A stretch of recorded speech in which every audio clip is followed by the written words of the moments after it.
When you said about a moment, and you got glass under your nails. Briar Pier heads to Brisbane this weekend. First of all, when did he travel over and how's he settled in? Yeah, so he travelled over on Sunday.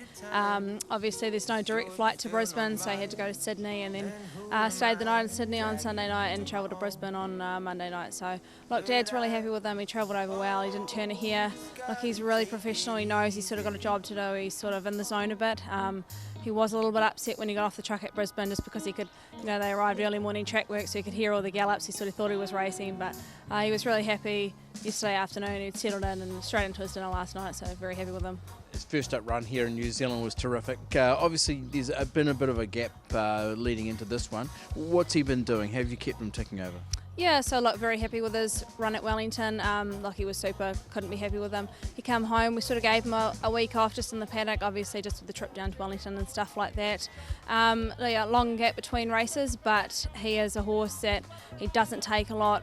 We sort of kept that in mind, that the fact we didn't really want to give him another run here with the fact he had the big trip over and with no direct flight to Brisbane, he sort of had to go to Sydney and then a long float ride to Brisbane. So Locky's, we've ticked him over. Locky had an exhibition gallop last week at Matamata.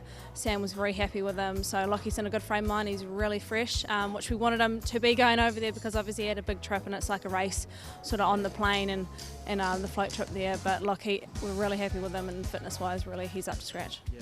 What about this week? Will he have one hit out on Brisbane leading into the weekend?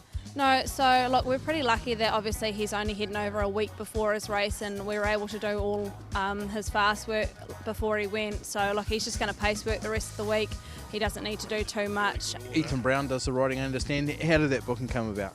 Yeah, so look, obviously he's got quite a good association with Aussie Cure and stuff like that, so Sam had been in touch with Aussie and sort of managed to get Ethan, which we were pretty lucky to have, so no, look forward to that. Yeah. What about the way you approach this race?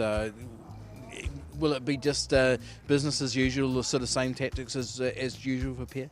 Yeah, absolutely. Look, obviously we were originally going to try and sneak him into a race like the Kingsford Smith, but the noms came up quite big and we thought, we're not going to risk sort of waiting to get a run, and so we had a look, and obviously this race was a week earlier and it probably suited us a bit better. It's a Group 3, so not quite as strong of quality as a Group 1, but obviously Brisbane Carnival is still very good horses over there, so look, he's got to be good, but I think he is pretty good. Yeah. What can you go into this race expecting?